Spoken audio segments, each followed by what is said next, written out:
It is a pleasure.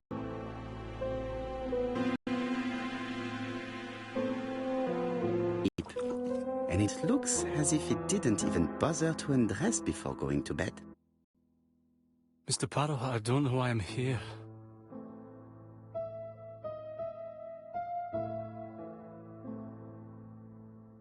I'm capable of hearing you. Mr. Poirot, since Betty's death, I've doubts about myself. I don't know what to do. And I keep having a horrible dream 3 nights in a row.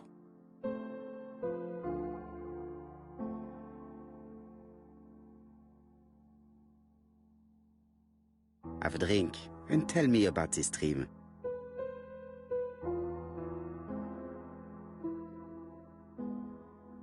It's always the same.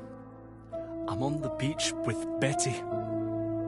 I grab her around the throat and I squeeze and squeeze until she's dead. Her head falls back and I see that it's no longer Betty. It's Megan's face. Have you seen Megan Barnard recently? Yes, our grief has brought us together. I never really knew her before. She's really quite a remarkable girl. But I would never tell her about my dream. Why not? Is it her you are attacking in your dream? No, it's Betty. And once Betty is dead, it's Megan's face that appears in... Let us now try and get our brain cells to work.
Mr. Fraser, I think that the real meaning of this dream is that you are in love with Megan Barnard.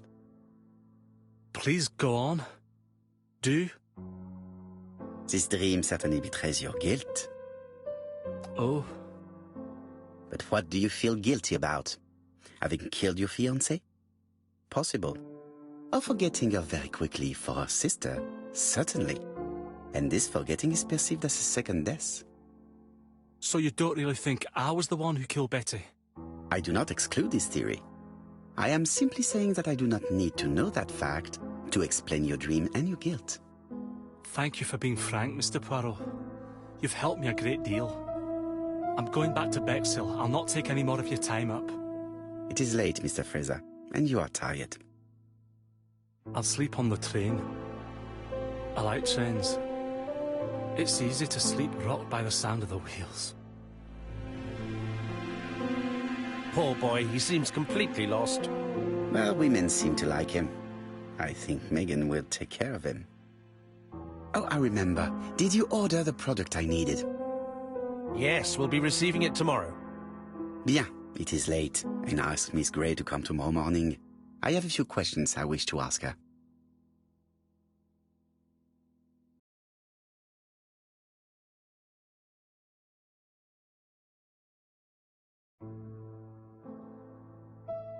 Mademoiselle, I asked you here in order to answer a very important question.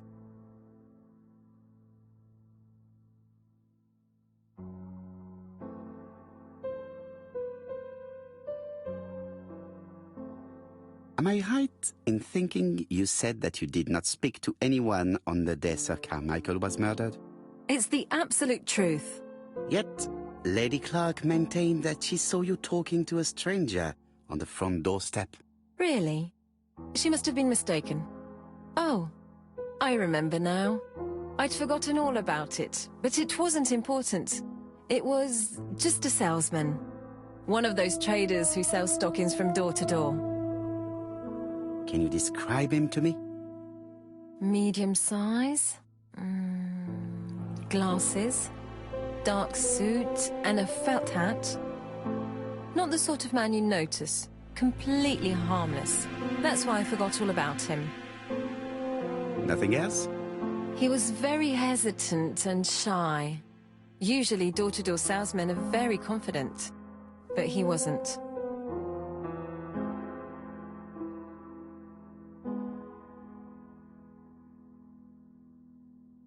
You did not leave Churston willingly, I believe. I don't wish to lie. Lady Clark did not appreciate my presence. And Franklin could not go against the wishes of a sick lady. He is a good man, and he worries a great deal about his sister-in-law. I noticed that you left some personal...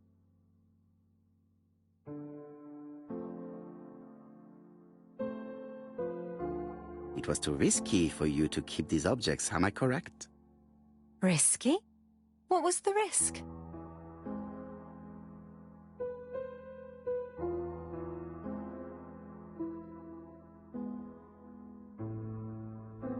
You know very well what Lady Clark might have said if you had kept these objects. Indeed. These objects were gifts. But Lady Clark would have been convinced that I'd stolen them. By returning them, I put an end to such evil gossip. Bien. I must ask you one last question. Please reply frankly with either yes or no.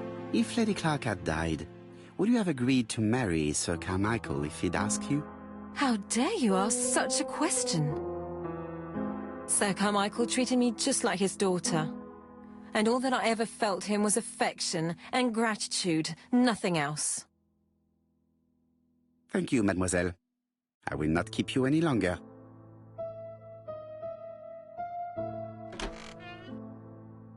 I met Thora Grey on the stairs. Her cheeks were ablaze, and she appeared to be deeply hurt. Poirot, have you offended the poor girl again? Do you have good reasons for accusing her? I accused her of nothing, Hastings. I simply asked her an important question she did not answer. Let us see if we can answer it for her. Let us now try and get our brain cells to work.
You must know how to read between the lines, Hastings.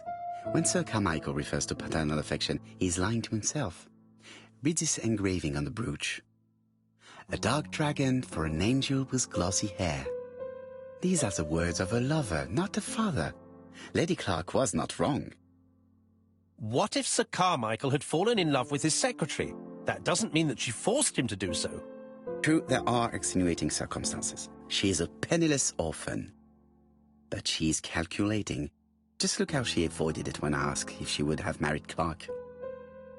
I see. You think she seduced Sir Carmichael for her own gain, and that now she is doing the same with his brother. Poirot, your world is a very dark place.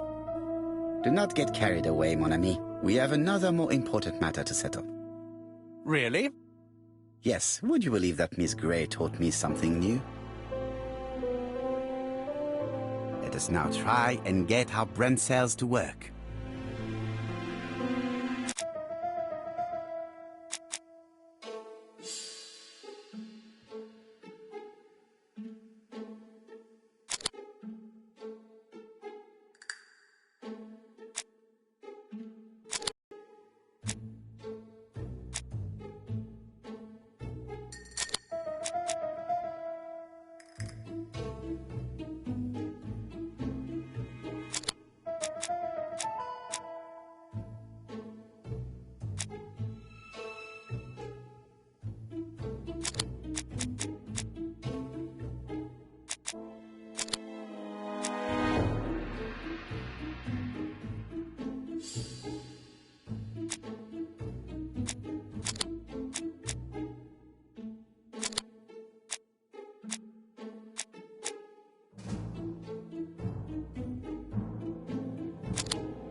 It's perfectly clear, Hastings, perfectly clear.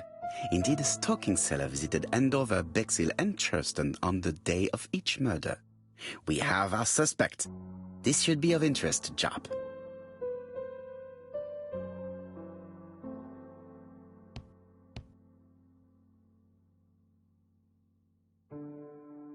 Royal Mathematical and Statistical Society's Bulletin, September the 9th, 1935. The alphabet murder, a methodical madman. It's highly probable that the alphabet murderer will kill again. Could we possibly estimate the number of victims in his next crime? Yes, and it is easy. As soon as we know the ratio of towns, cities and villages whose names begin with a D and the ratio of English people whose names are spelled the same. On the one hand, the ratio of towns, cities and villages in England with a name starting with D, and on the other hand, the ratio of English people with a name also starting with D. After this initial calculation, it is easy to deduce the likelihood of actually being murdered if you belong to the target population. Go to the last page to find our results and details on the calculations. Daily Blague, August 31, 1935. Moustache at half-mast. Poirot's repeated failure in ABC case. Sometimes small things trouble great men. Hastings, faithful corroborator of the Belgian detective, knows something about it. 3 mornings in a row, he confided to us, the cook broke the egg yolks when preparing Poirot's breakfast. This apparently casual event has greatly disturbed my friend, to the point it breaks his concentration and slows his judgment. I also noticed his mustache, of which he is so proud, being duller than usual. Poirot, I assure you I haven't said any such thing to the journalists. They twist everything.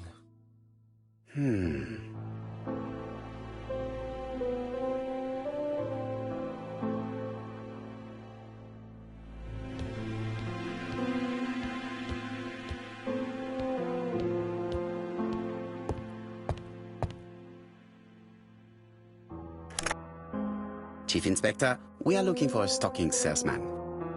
I see you have a suspect. Yes. Contact all the stocking wholesalers who may employ him. Your suspect is a salesman? No, he does not take orders. He sells door to door. Right. The hunt is on.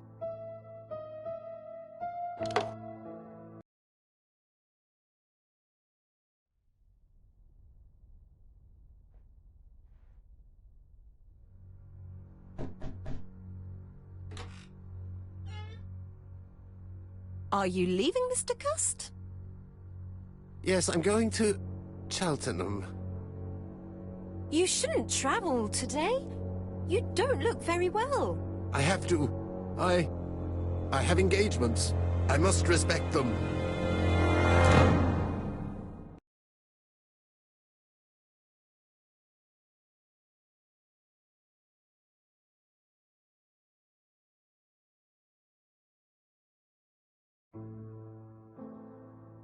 Can you get the post, Hastings? And why don't you go and get it yourself? Très bien. What's going on? I've never known Hastings to be so disagreeable.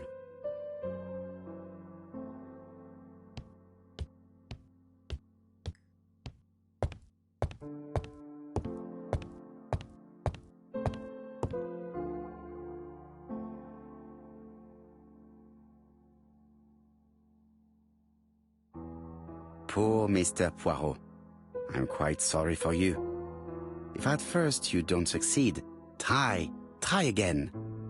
We've a long way to go still. Tipperary? No, that comes later. Letter T. The next little incident will take place in Doncaster on September 11th. So long. ABC. I should compare this letter with the one on my desk which I received earlier to see if it does indeed come from the same person.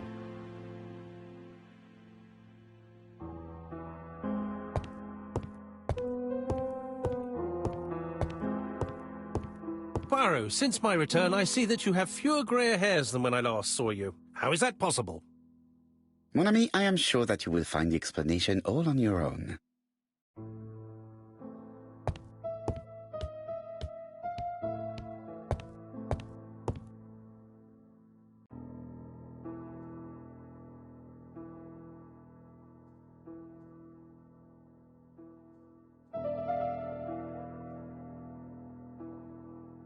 Let us examine this more closely.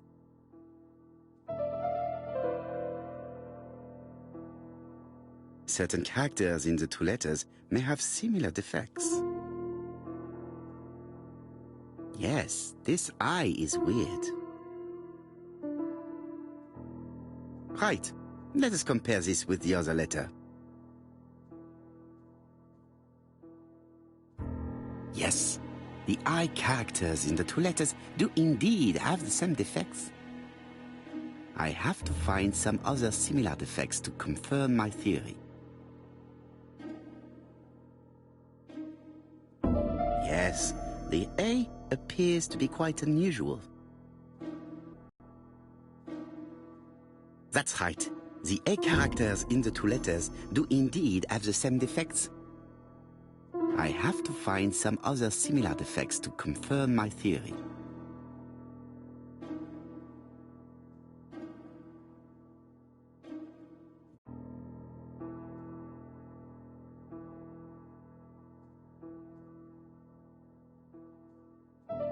Let us examine the characters in this word. Let us examine the characters in this word. Let us examine the characters in this word. Right. Let us compare this with the other letter.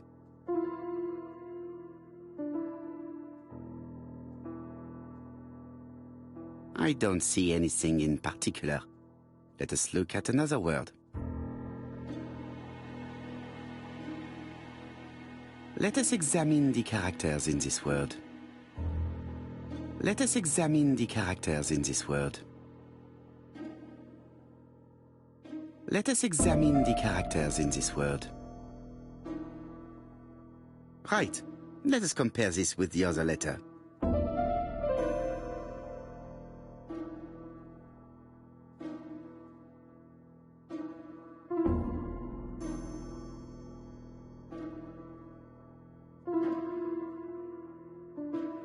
Right. Let us compare this with the other letter.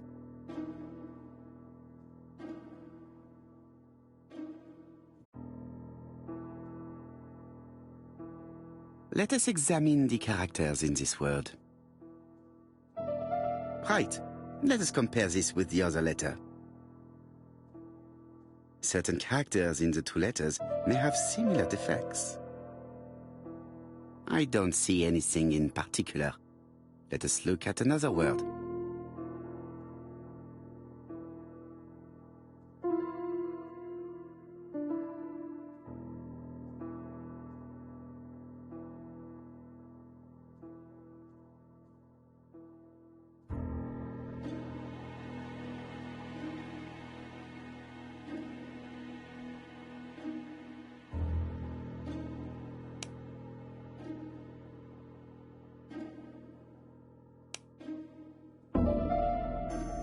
Poor Mr. Poirot. I'm quite sorry for you. If at first you don't succeed, try again. We've a long way to go still.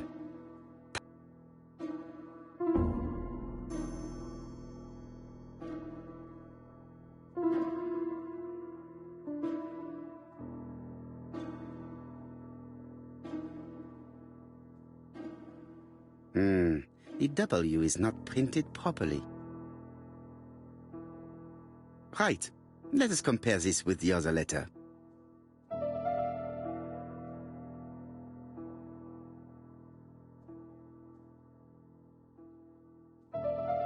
Of course, the W characters in the two letters do indeed have the same defects. My theory was right. These two letters were written with the same typewriter. Hastings, he strikes tomorrow. Chief Inspector Japp? He's on another line. Can I take a message? Yes, please, mademoiselle. It is from Hercule Poirot. Tell him ABC strikes tomorrow in Doncaster. He must call me back. Very well, sir. Bien, now I'm going to see what I can find from these burnt documents. I've received the product I need. Hastings, if you do not mind, I would like you to take a few notes. Yes, yes.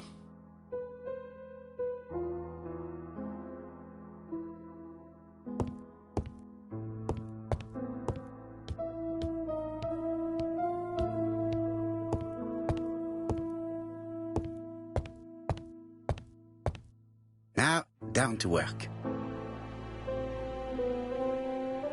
All of this needs putting in order a little.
I think that this is right.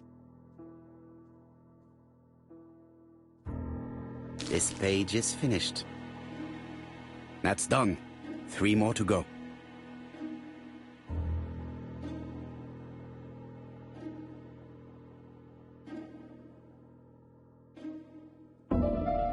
This does not look too difficult.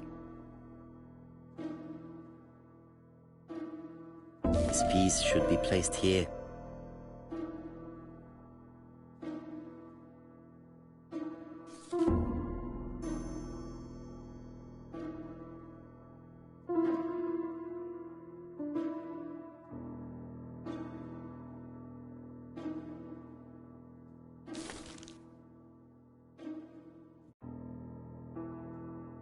This page is finished. And that's 2 done. It's easier than I thought.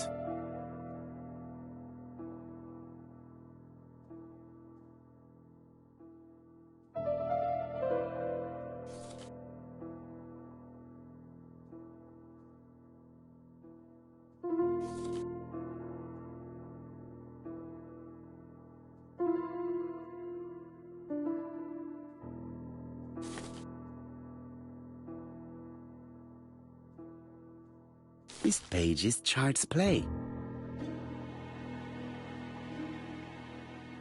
This page is finished. Only 1 more. Keep going.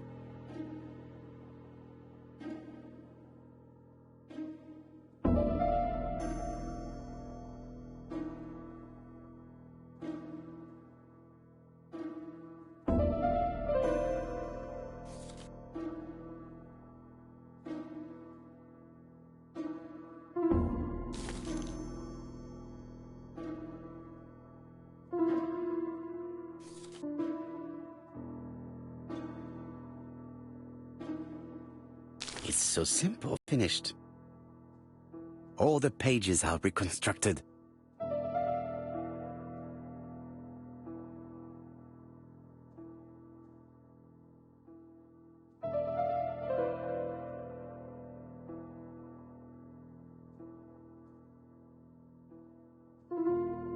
A bottle of solvent.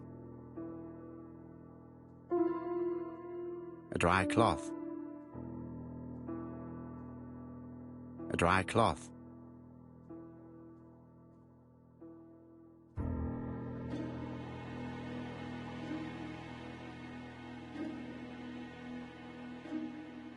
A bottle of solvent.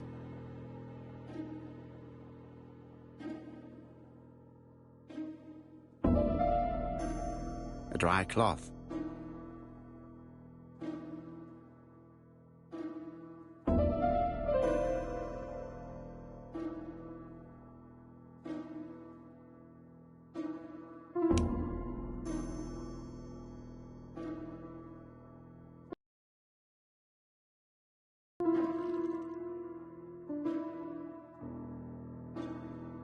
The cloth is now soaked with solvent.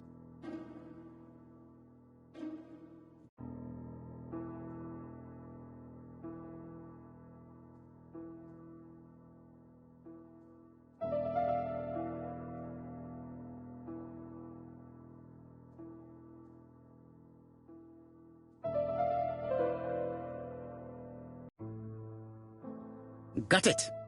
Make a note, Hastings, make a note. Mrs. Alice Asher, shop owner in Andover. Tracheitis, hemoptysis, prescribed laudanum. I got it. Look.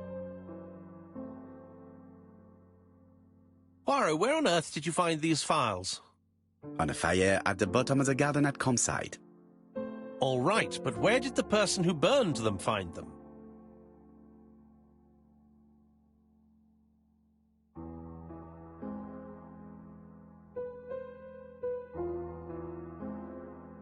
Alice Asher, shopkeeper in Andover. Tracheitis, hemoptysis, chronic cough with loss of blood. Prescribed laudanum-based cough medicine. Betty Barnard, waitress in Bexhill. Chronic bronchitis, causing dysphonia. Advised to stop smoking. Alexander Bonaparte Cust. War wounded, mustard gas and head trauma. Pulmonary emphysema. hemoptysis, coughing fits with blood, suffers from absences and amnesia. Dick Dudley Dunbar, owner of the Black Swan Hotel in Doncaster, asthmatic, heart disease, heart condition. Let us now try and get our brain cells to work.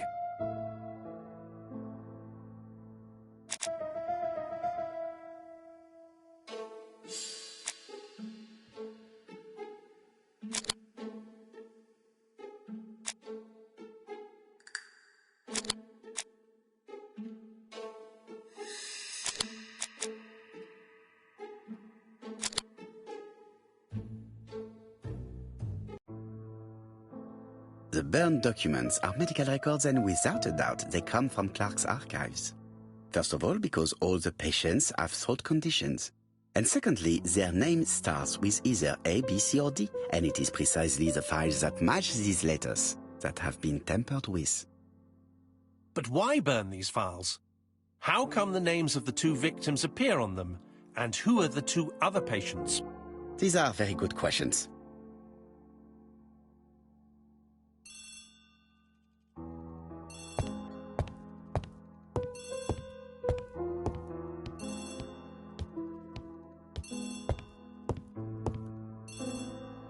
I've finished with this subject.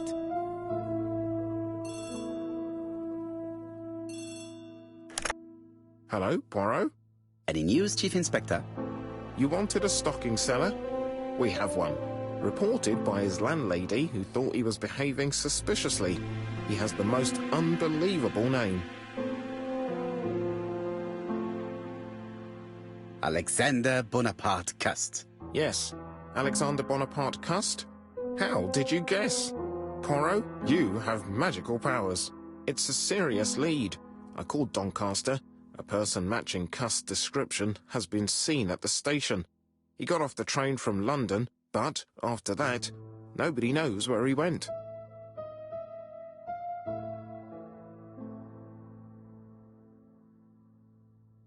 Look for him at the Black Swan Hotel. What? How do you know he's there? Trust me, Chief Inspector. You appear to be very sure of yourself. Very well. I'll call the Black Swan straight away. The owner is going to get a shock when he learns that there's a murderer under his roof.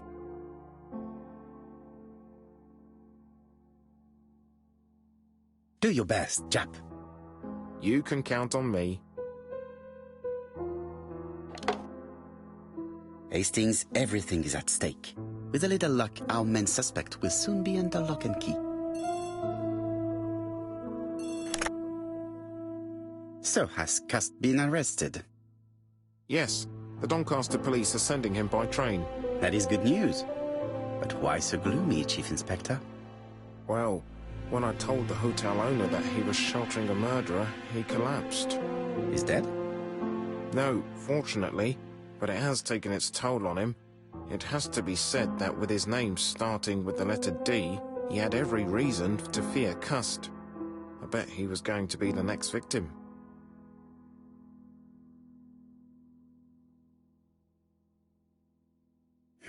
Chief Inspector, I believe that I share responsibility for this incident.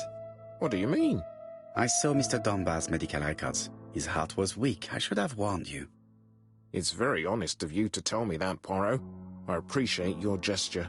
Please keep me informed of his progress. You can count on me. I'll do what's needed.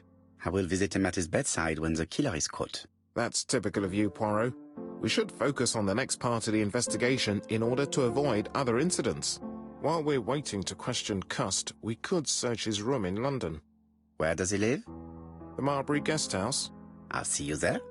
Yes, but start without me. First of all, I have to sort out a few details for Cust's transfer. I understand. À bientôt. Hastings, we are making good progress. Please go and search the room of our #1 suspect. With pleasure. I did have a dentist appointment, but I'll cancel. The dentist.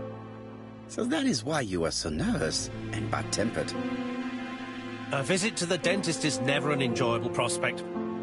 But an unavoidable one. Go to your appointment, Hastings. I will manage on my own.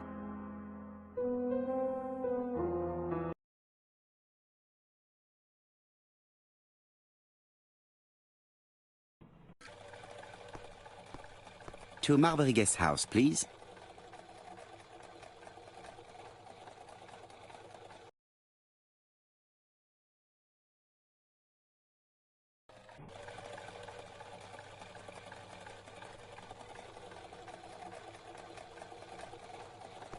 I've been going past this modest guest house for so long. I would never have thought that the ABC case would lead me here.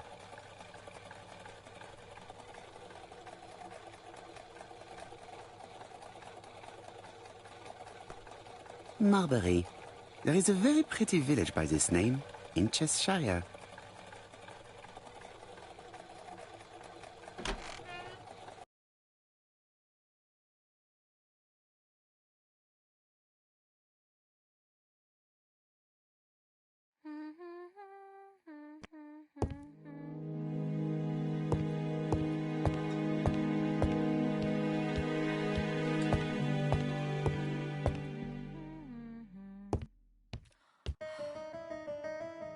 It looks like I've found the real master of this house.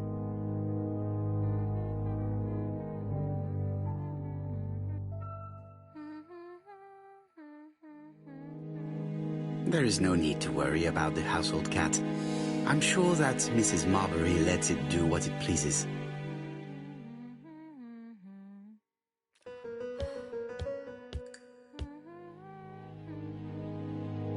How do you do? You must be Mr. Hercule Poirot.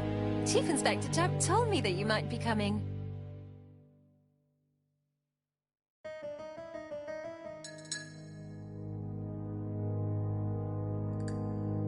Madame, you may be of valuable help to me. It would be my pleasure to help you. Will there be some journalists there as well? I think you might even be interviewed. You are a key witness. I've suspected him for some time, but he appeared so harmless. Oh yes, sometimes he got angry and waved his arms about. But even then, he wasn't frightening. And he was as gentle as a lamb again immediately afterwards. It was only this morning that I understood. He told me he was going to Cheltenham, but my daughter saw him at Euston Station. It's not the right station. To get to Cheltenham, you have to take the train from Paddington. And what's more, Mr. Cuss left behind an ABC with Doncaster underlined. As you can imagine, when I saw that, I called Scotland Yard. Go to Doncaster. So I was right to warn the police. Tell me, did you have any other reason to suspect Mr. Cust? Well, he's odd. Sometimes he coughs really loudly and complains that his throat is burning, and sometimes he talks to himself and stares into space. He told me that it was because of a wound he got in the war. His head hasn't been quite right since, he said. And then he was in Churston when that millionaire got murdered. I found his train ticket when I washed his coat. He didn't want me to wash his shirt. He washed it himself. But I did see big brown stains on it.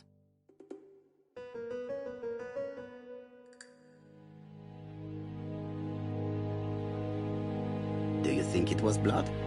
Well, when I saw them, I thought, look, he spilled his wine or his soup all over himself.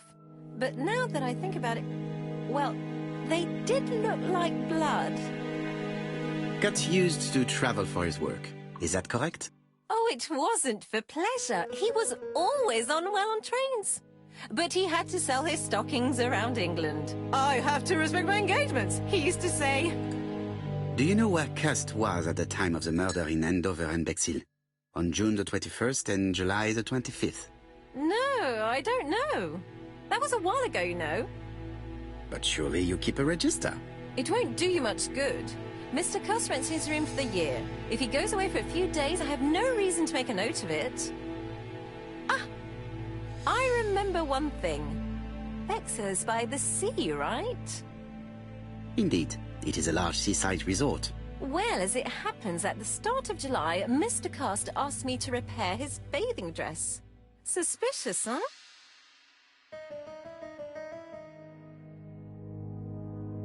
Very interesting. Please continue. I also forgot to say that he started buying newspapers that talked about the case.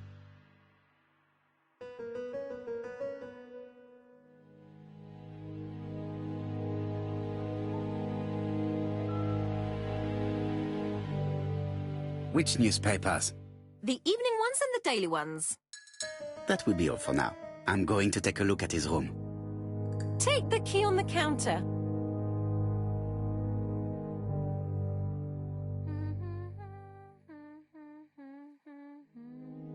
This woman appears to be in a good mood.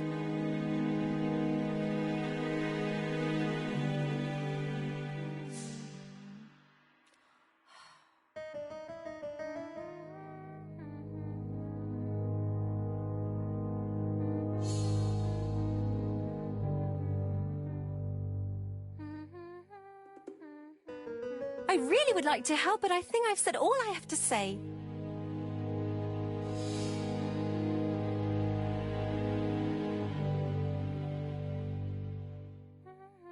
Mrs. Marbury is in a good mood. She's working very precisely in producing incredibly thin peel.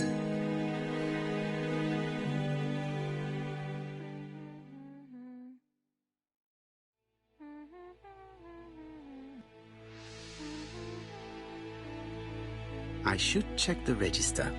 Mrs. Marbury may have been hiding something from me. I don't think my register will help you. Mr. Cuss rents his room all year. If he goes away for a few days, I have no reason to make a note of it.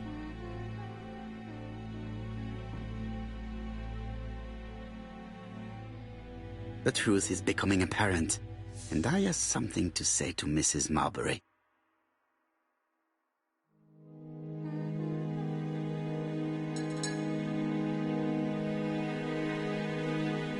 Mrs. Marbury is in a good mood. She's working very precisely in producing incredibly thin peel.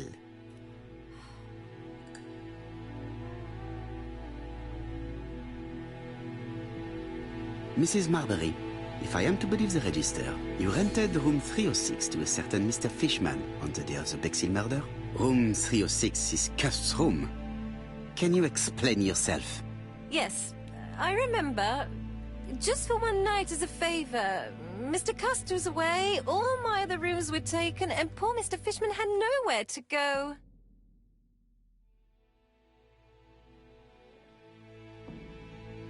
It doesn't matter, provided that you remembered to change the sheets. Oh, do you think so?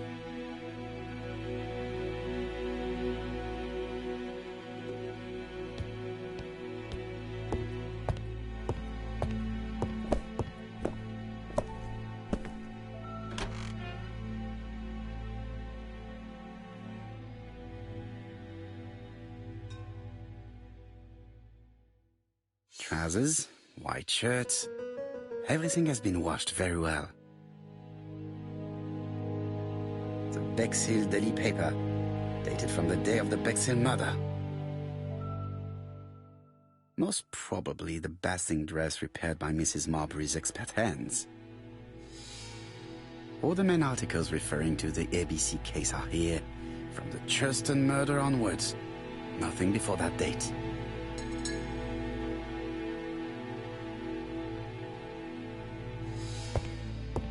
ABC guys, enough to sign about a dozen murders.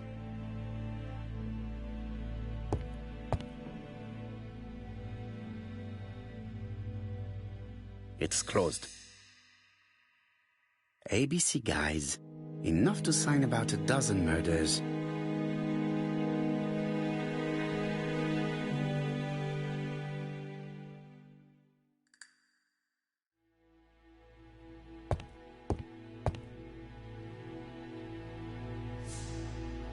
How hopeful. This place is a real mess.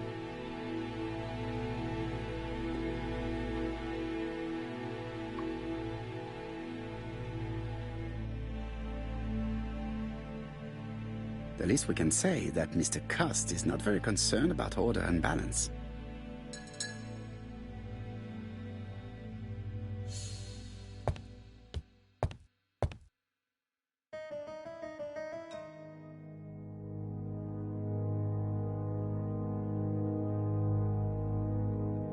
Laudanum Cameron's Chemists.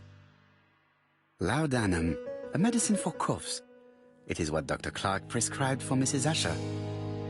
This subject would probably be useful to me.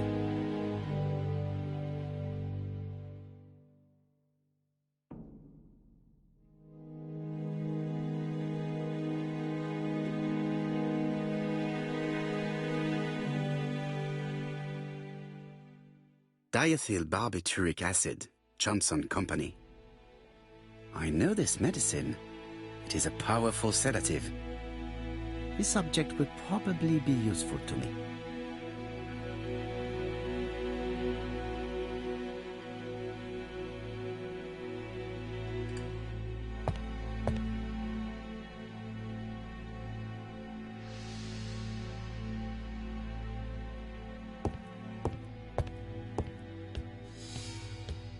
War of 1914-1918.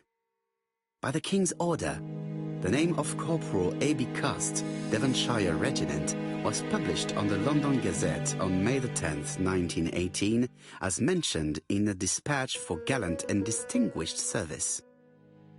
An army dispatch, wounded on the Somme front, victim of a gas attack, Corporal Cust greatly deserves his distinction.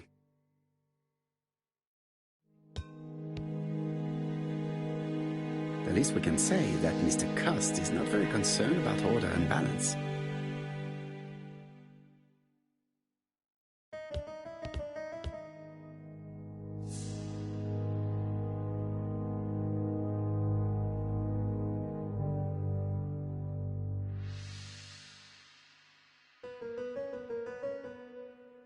A long-bladed knife, a murderer's weapon.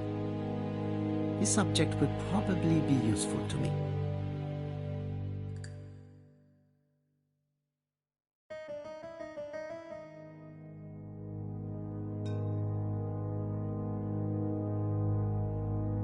It's an ABC.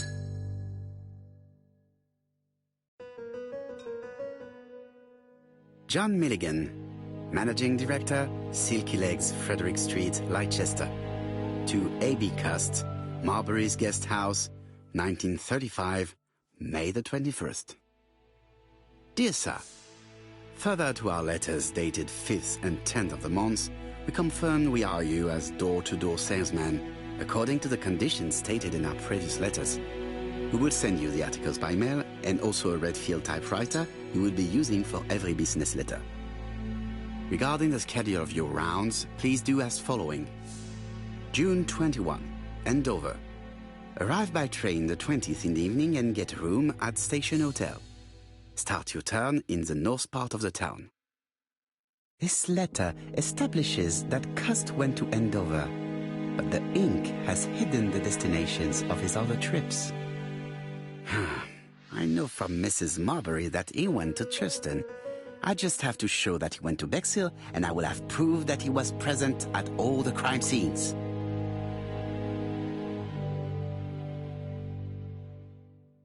Did Cust drop it when he opened the window? Or was it Mrs. Marbury while she was cleaning? Cust is parsimonious. He keeps his pencils and sharpens them until there is nothing left. It is clear that he did not grow up in luxury. I have to get the ribbon. How am I going to do it?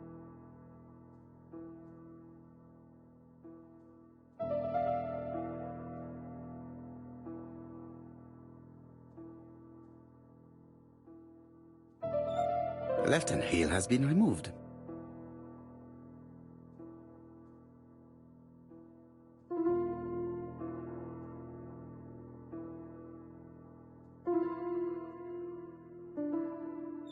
The right-hand heel has been removed.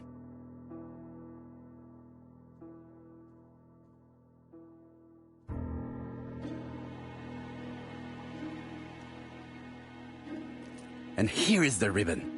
Let us see if it was indeed used to write the letters sent by Eben for my inquiry. I will let Jack clean the keyboard if he wishes. All the letters announcing the murders were written on Cust's typewriter.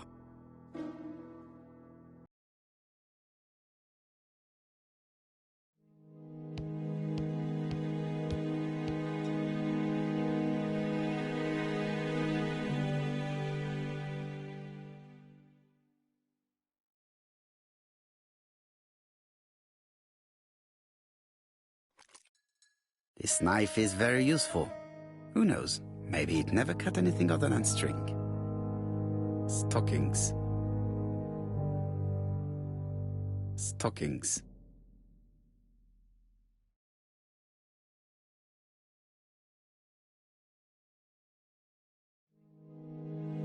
ABC guys.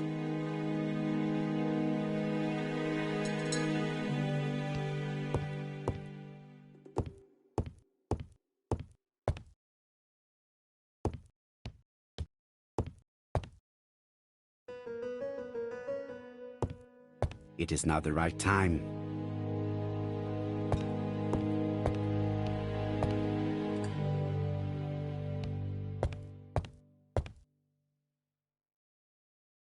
This dark stain.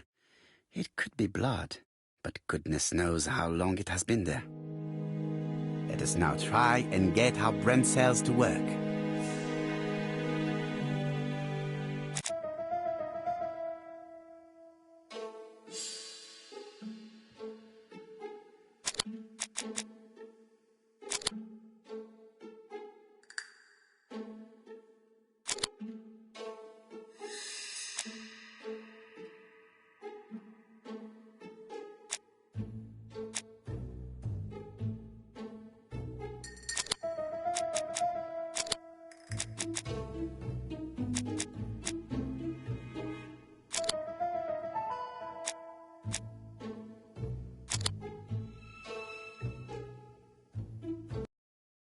The register shows that Cust did not sleep at the guest house on the day of the murder. Where was he? Bexhill. The Bexhill paper reveals it. Cust bought this newspaper in Bexhill on July the 25th. No use continuing the inspection of this room. I've seen all there is to see.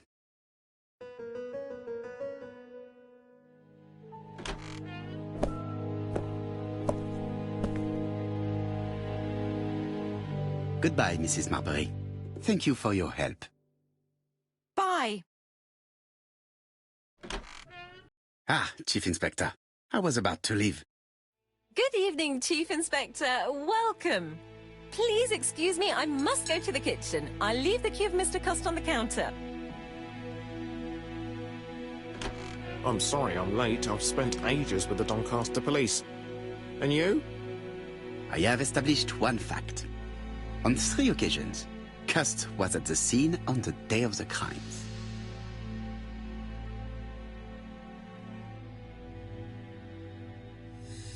I had best talk to Jap. I've listened closely to what you have to say, Poirot. For me, there's no doubt Cust is guilty. Do you have any element that might prove the contrary? That is what we're going to look for. Let us now try and get our brain cells to work.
The evidence against Cust is overwhelming. His presence at the scenes, the knife, the blood-stained shirt, the ABCs in a box. C'est vrai. However, the blood Mrs. Marbury saw on Cust's shirt may have been his own. According to his medical records, he suffers from hemoptysis. The murderer cut Sir Carmichael's throat from behind, and the blood spurted outwards. You would expect the murderer's shirt to be stained on the sleeves, not on the buttonholes, yet we see quite the opposite. You would expect the murderer to keep the newspaper articles about his crimes. But Cust's collection starts in Shuston, as if it discovered the case rather late. I agree it's troubling, but it doesn't change my mind. There's small details that we should be able to clear up by questioning Cust. When can we talk to him? Doncaster is sending him to us on the first train. Are they questioning him already? He says he can't remember a thing. It's plausible. Doctors say he suffers from absences and amnesia. Mrs. Marbury has confirmed this. He may have done the murders in an altered state. A familiar situation. It's not enough to clear his name. Dr. Thompson insisted that even if you don't know what you're doing, you never commit a murder without wanting to. Très intéressant. I shall remember that. Right. I'll go and examine the suspect's room. Chief Inspector, I took the liberty of removing a few clues to Examinator. All right, we'll discuss them tomorrow. In the meantime, I'm going to see if you've missed something.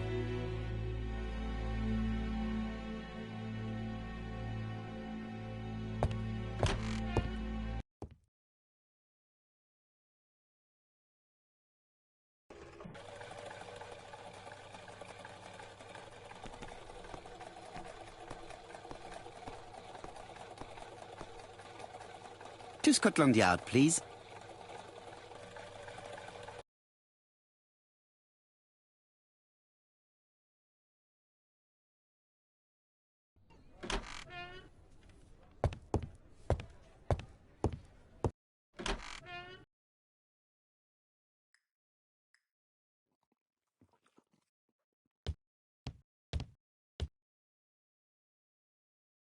This man is not in good shape.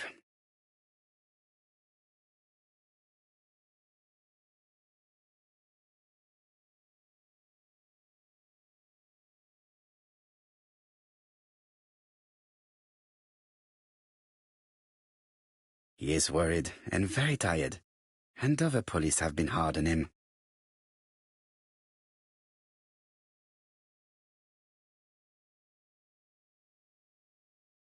What do you want from me?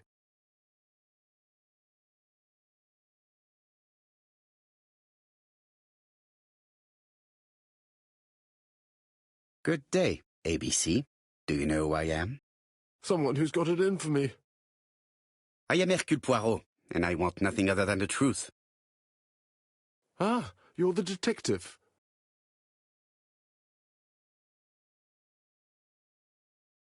Yes, I am the person you have been sending the letters to. I didn't write these letters. I've already said so.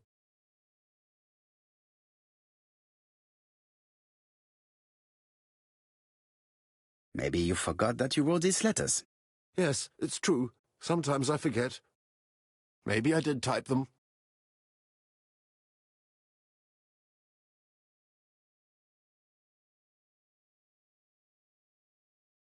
Are you capable of murder, Mr. Cust? All these questions are giving me a headache.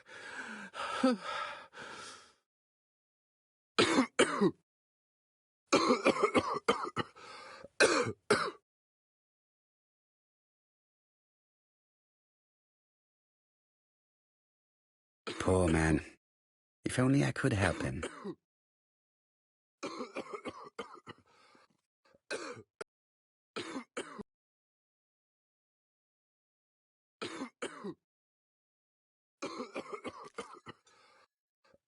Take this. It will help you.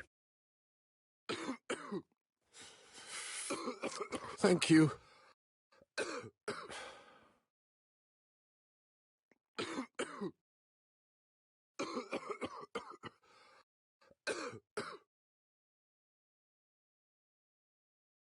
Oh, good God, my shirt is covered in blood again. Bon. I now know where the bloodstains Mrs. Marbury saw came from. Are you well enough to speak? Yes, I feel much better.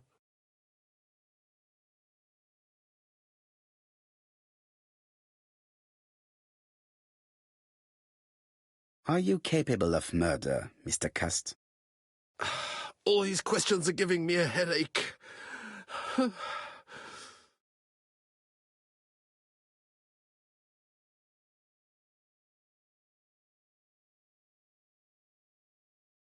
You suffered during the war. It's true. I was wounded. I suffered. But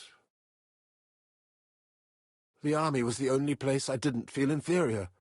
No questions. Just orders to follow. And headaches. Professor Clark treated you. Yes, a few years ago he really helped me with my burned throat.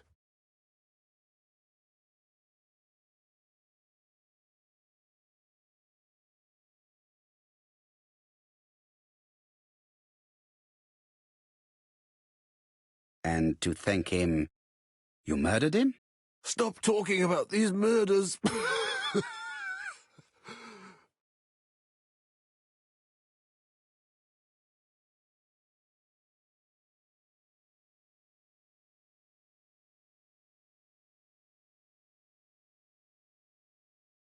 Do you deny being at the scene of the crimes? So? There was no harm in being there. It was only for my work. You were seen at all the crime scenes. Yes, I was. I travel a lot, but not for pleasure. I am terribly unwell in trains. But I had to respect my engagements. My employer gave me very precise written instructions about the towns I had to visit. Let's see. The company you claim to work for, Silky Legs, has never heard of you. And as for these letters they sent you, they were written on your own typewriter. The company sent me the typewriter when I started working for them. Yes, but the letters were received afterwards.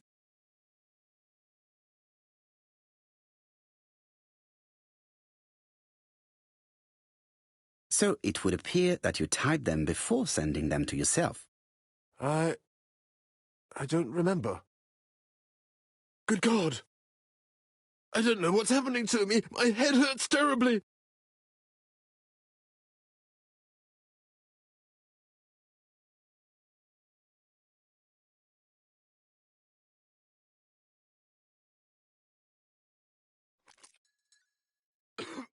Take this. It will help you.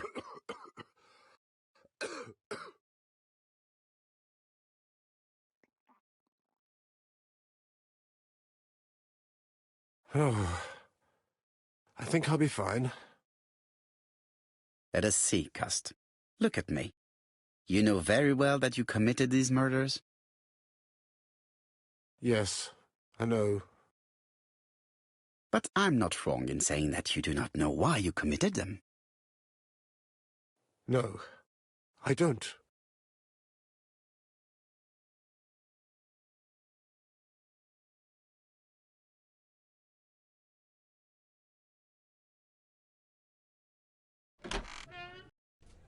And? What conclusions have you drawn? Plenty. It might help us to understand him a little better. Let us now try and get our brain cells to work.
I don't see any clearer than before. This is worse. There is one point to highlight. C'est curieux. Cust admits that he killed, but he does not know why. What did Dr. Thompson say? Even if Cust killed while in an altered state, it still must have been his deepest desire. He must have had a motive. Let's keep it simple. Never mind his motive. He confessed. But you see, he can confess to anything and everything. He denied the murders and then he confessed to them. He confirmed that he never typed the letters. Then, with great ease, I managed to get him say quite the opposite. Come on, he behaved like a guilty man. He lied to his landlady. Because deep down he believes himself guilty. From the papers, he noticed that he had always been at the scene of the crimes. He must think that he killed and then simply forgot what he had done. How can you be so sure? Let us look at his psychological profile. You will understand my point of view. Let us now try and get our brain cells to work.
You see?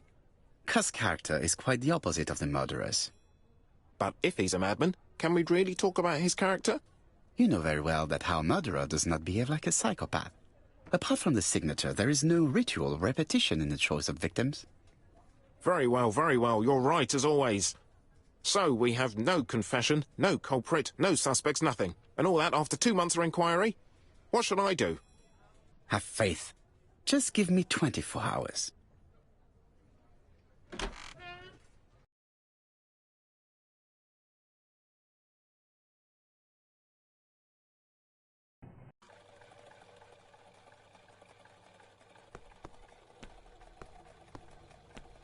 To Whitehaven, please.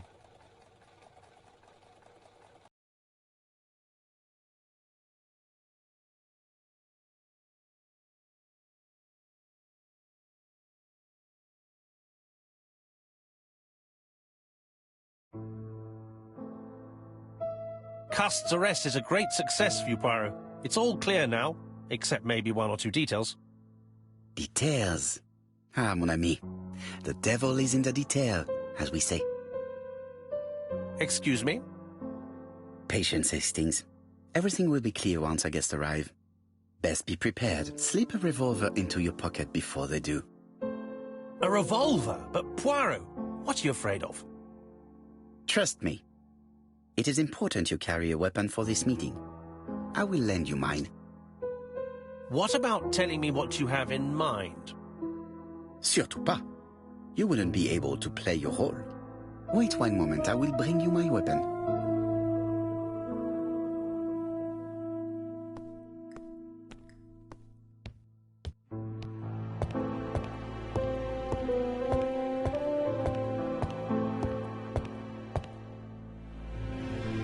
The white ammunition are blank cartridges. The others are real bullets.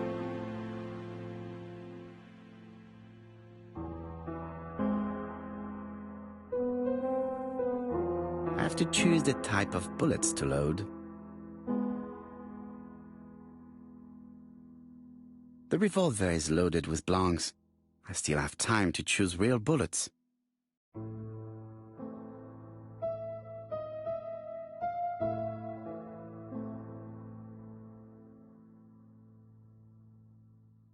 The revolver is loaded with real bullets. I still have time to choose blancs.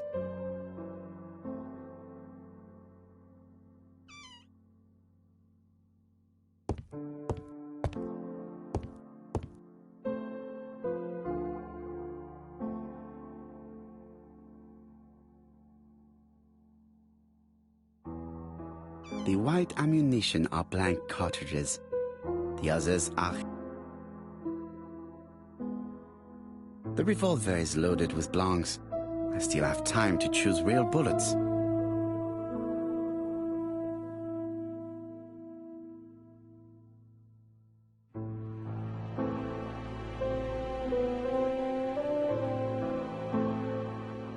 The revolver is loaded.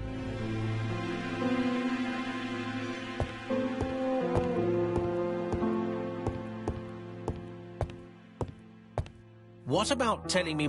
Surtout pas.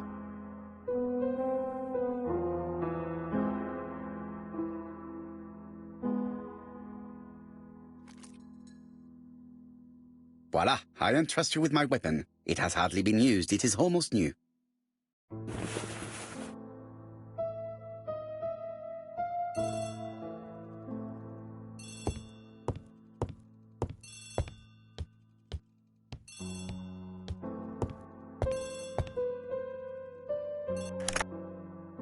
Chief Inspector, is that you? Yes. Sorry, but we haven't found anything. Have you checked the typewriter? And the packaging, the letter, and the ribbon reel. We've only found prints left by Cust and his landlady. Well, never mind, I shall make do. So, are you still going to hold your meeting? Of course, Chief Inspector. I can hear my guest coming up the stairs. Why have you brought us here, Mr. Poirot? Since Cust's arrest, I thought it was all done and dusted. Miss Gray formally identified him, as well as Miss Barnard. Yes, and the stockings he saw are of the same brand as the ones found at my aunt's. This is all true. However, a case is not closed if some questions remain open. And one question is, why did the murderer send me his letters? Why did he challenge me, Hercule Poirot? Perhaps he wanted to play with you, to taunt you. Xenophobia? Maybe he didn't like you because you're foreign. I may be wrong, but maybe by provoking you, he was looking for glory? All these theories should be studied. Let us now try and get our brain cells to work.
Is everything clear now?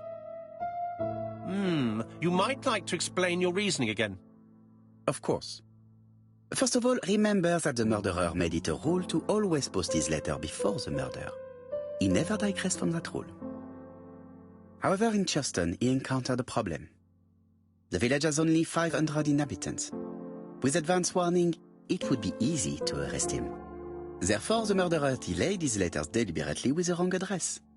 The plan wouldn't have worked if he'd sent it to Scotland Yard or the papers, because everybody knows their addresses. The mistake would have been corrected and the letter would have been on time.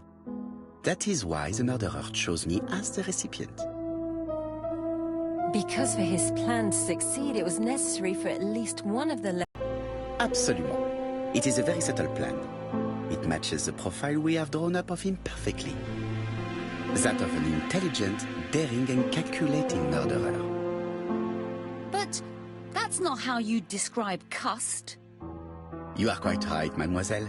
Like you, I find it hard to believe that this dull character is the clever murderer we are looking for.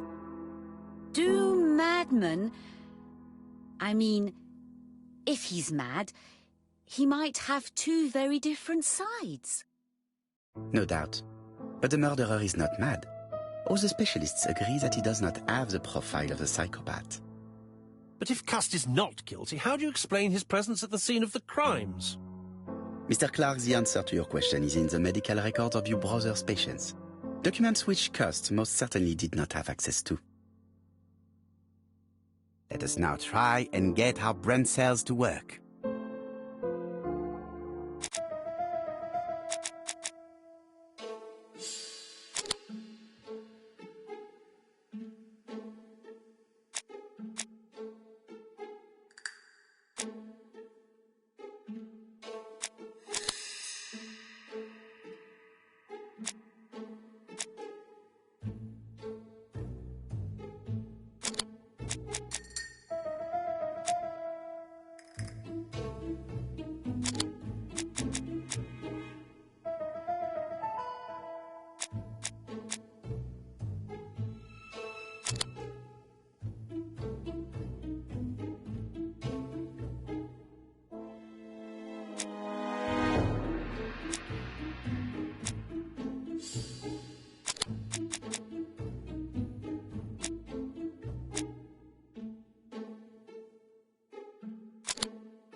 Dr. Clark's patients' records provided a very useful list of potential victims, sorted by alphabetical order. The killer definitely used it, explaining the fact that all the victims were former patients of the doctor. It is this fact that clears Cust once and for all, because he never had access to these records. So how did he happen to be at the scene of the crimes? Either the murderer sent him there, or Cust was following him closely. Cust's highly suggestible nature leads us to the second hypothesis. The murderer was manipulating him. He systematically sent Cust to the towns where he was going to strike, so that the suspicion would land on the poor man's shoulder. That's evil. What sort of killer could have such a plan? And what would he gain from 3 completely different murders? Indeed, it seems unlikely that the same murderer committed all the crimes. What should we take from that?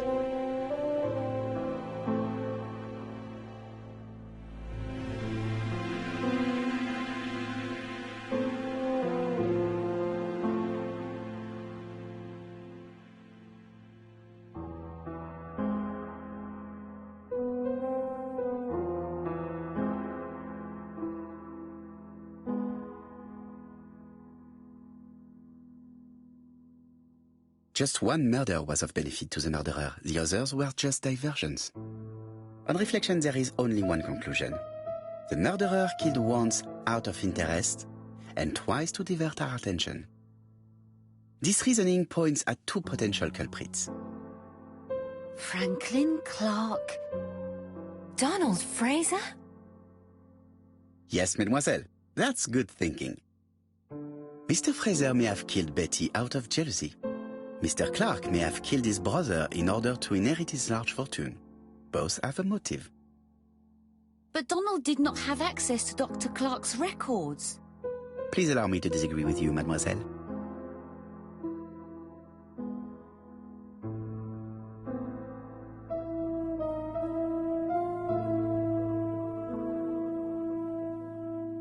He works for Court and Brunskill, one of whose clients was Sir Carmichael.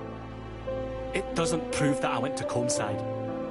You could have done it, and you may have used the opportunity to take a look at Sir Carmichael's records. You think I'm guilty? You or Mr. Franklin Clark? That's ridiculous. Both of you have a motive. The question is, which of you has the profile that most resembles the murderer? Let us now try and get our brain cells to work.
Ladies and gentlemen, Donald may share many character traits with the murderer, but he does not have his cold indifference. He has a temper. It is hard to imagine him planning anything. Also, jealousy is his motive, and crimes of passion are rarely planned. Right, I suppose it's my turn to be subjected to the same scrutiny. Absolument, Mr. Clark. Let us now try and get our brain cells to work.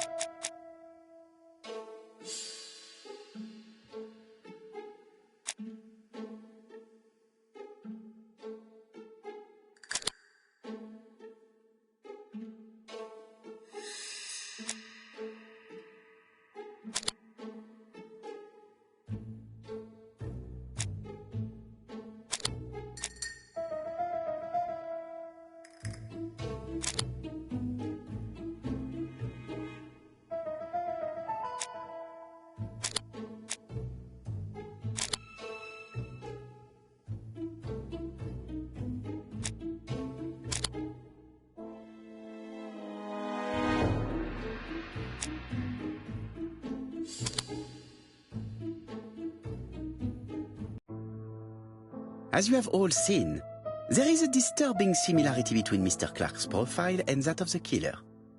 In actual fact, it is exactly the same. Mr. Poirot, your psychological studies are interesting, but your conclusions do not add up. Why would I have wished my brother's death? The inheritance is lawfully mine. I just have to wait. No, you had to act quickly.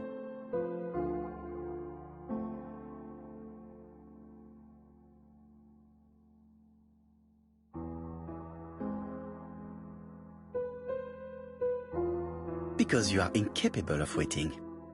Really? Well, I am no murderer. You presented him as being a cold and patient schemer. Certes, normalement. But Lady Clark's imminent death precipitated events.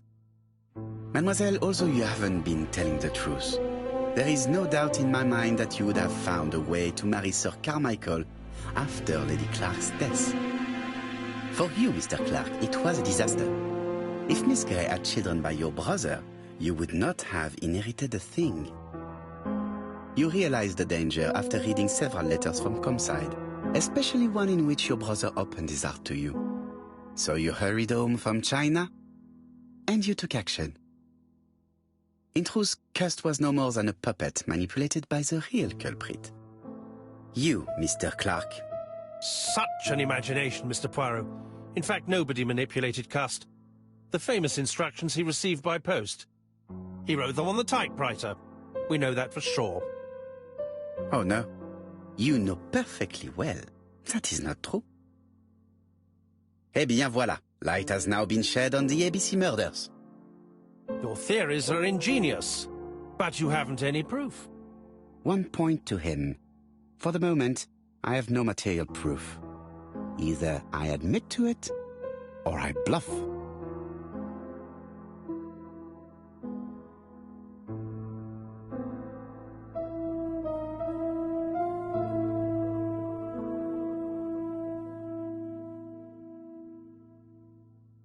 One thing proves it. A carton of placed cigarettes you stole from Mrs. Asher and found at your home. You have nothing on me.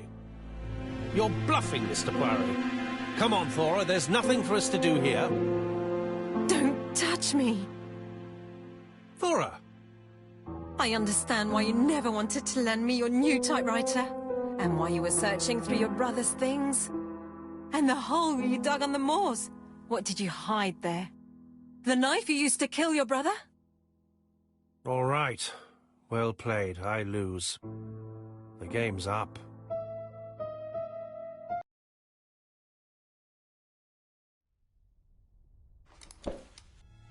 Don't come near me! I'll never let you take me, Mr. Poirot!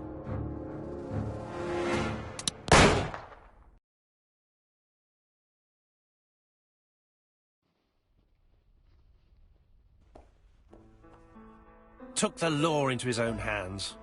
He had no right. He should have paid for his crimes. I should have expected what he did. Come on, Poirot. Everybody makes mistakes. Exactly. Hastings, if one day I sound pretentious, please whisper these 3 letters in my ear. ABC. They shall remind me that we all have our limits, even me.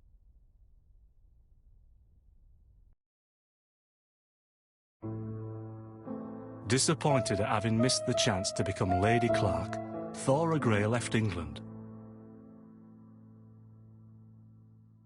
Donald Fraser and Megan Barnard married.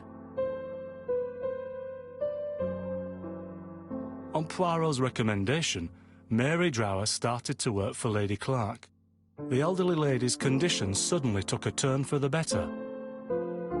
And a few months later, to Dr. Logan's great surprise, she was back on her feet again. According to this eminent physician, it appears to be an extremely rare case of spontaneous remission. Lady Clark has enjoyed very good health ever since.